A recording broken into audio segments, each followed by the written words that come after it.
দর্শক দেখানোর চেষ্টা করছি আহলে সুন্নাত ওয়াল জামাতের যে পদযাত্রা স্বরাষ্ট্র উপদেষ্টার বাসভবনের দিকে যাচ্ছিল সেটি আটকে দিয়েছে পুলিশ এবং পুলিশের যে ব্যারিকেড সেই ব্যারিকেড ভেঙে ইতিমধ্যেই কিন্তু যারা আহলে সুন্নাত ওয়াল জামাতের অনুসারী রয়েছেন, যারা মাওলানা রইসউদ্দিন হত্যাকাণ্ডের বিচার চাচ্ছেন, তারা এই ব্যারিকেড ভেঙে ইতিমধ্যেই তাদের স্বরাষ্ট্র উপদেষ্টার দিকে পদযাত্রা শুরু করেছে। আপনাদের দেখানোর চেষ্টা করছি দর্শক, দেখানোর চেষ্টা করছি ইতিমধ্যেই স্বরাষ্ট্র উপদেষ্টার বাসভবনের দিকে যাত্রা করা আহলে সুন্নাত ওয়াল জামাতের যে অনুসারীরা রয়েছে সেই অনুসারীরা পুলিশের ব্যারিকেড ভেঙে পদযাত্রার সামনে নিয়ে যাচ্ছেন এবং পুলিশ তাদের উপর লাঠিচার্জ করেও কিন্তু তাদেরকে থামিয়ে রাখতে পারেনি।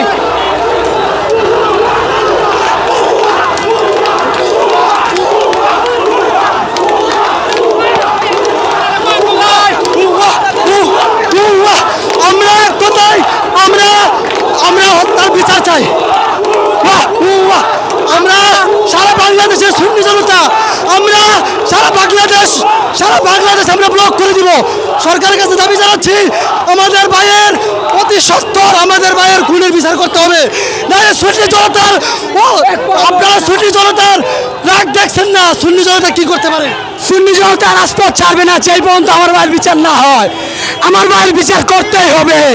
এই পুলিশটি কিভাবে পারলি এত নিষ্ঠুর কাজটা করতে? পানি দিলি না আমার ভাইকে একটুও খাইতে।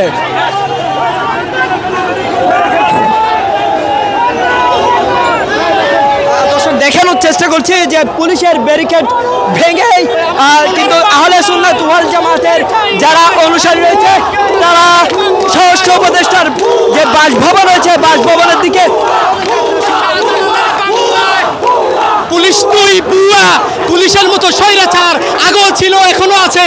আমরা জুলাই আন্দোলন করেছি বৈষম্য হওয়া দূর করার জন্য। এখনো এই দেশে বৈষম্য আছে, এখনো স্বৈরাচার এর পেশিস এই দেশে আছে। পুলিশ কেন আমার ভাই রইস হত্যার মামলা এখনো নেয়নি? আমরা তার তীব্র নিন্দা প্রতিবাদ জানাই।